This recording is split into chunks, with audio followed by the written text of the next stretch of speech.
ಅರೇಹಳ್ಳಿಯಲ್ಲಿ ಕೂಸಿನ ಮನೆ ಉದ್ಘಾಟನೆ.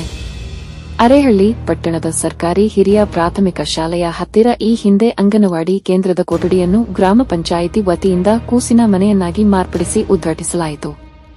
ಕೂಸಿನ ಮನೆಯನ್ನು ಉದ್ಘಾಟಿಸಿ ಗ್ರಾಮ ಪಂಚಾಯಿತಿ ಅಭಿವೃದ್ಧಿ ಅಧಿಕಾರಿ ಚಂದ್ರಯ್ಯ ಮಾತನಾಡಿ, ಮಹಾತ್ಮ ಗಾಂಧಿ ರಾಷ್ಟ್ರೀಯ ಉದ್ಯೋಗ ಖಾತ್ರಿ ಯೋಜನೆಯಲ್ಲಿ ಪೋಷಕರು ಕೆಲಸಕ್ಕೆ ತೆರಳುವ ಸಂದರ್ಭದಲ್ಲಿ ಮಕ್ಕಳ ಲಾಲನೆ ಮತ್ತು ಪಾಲನೆಗಾಗಿ ರಾಜ್ಯ ಸರ್ಕಾರವು ಮತ್ತೊಂದು ನೂತನ ಯೋಜನೆಯಾದ ಕೂಸಿನ ಮನೆಯನ್ನು ಜಾರಿಗೆ ತರಲಾಗಿದ್ದು, ಬಡವರ್ಗದ ಕುಟುಂಬಗಳಿಗೆ ಇದು ಅತ್ಯಂತ ಉಪಯೋಗವಾಗಲಿದೆ.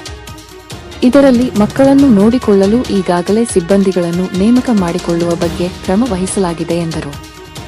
ಈ ವೇಳೆ ಗ್ರಾಮ ಪಂಚಾಯಿತಿ ಅಭಿವೃದ್ಧಿ ಅಧಿಕಾರಿ ಚಂದ್ರಯ್ಯ, ಅಧ್ಯಕ್ಷರಾದ ಸಂಕಪ್ಪ, ಉಪಾಧ್ಯಕ್ಷರಾದ ವಿಘ್ನೇಶ್, ಸದಸ್ಯರು, ಗ್ರಾಮ ಪಂಚಾಯಿತಿ ಸ್ವಸಹಾಯ ಸಂಘದ ಎನ್.ಬಿ.ಕೆ ಕವಿತಾ, ಸುನೀತಾ, ವಿಂದ್ಯಾ ಸೇರಿದಂತೆ ಇನ್ನಿತರರು ಹಾಜರಿದ್ದರು.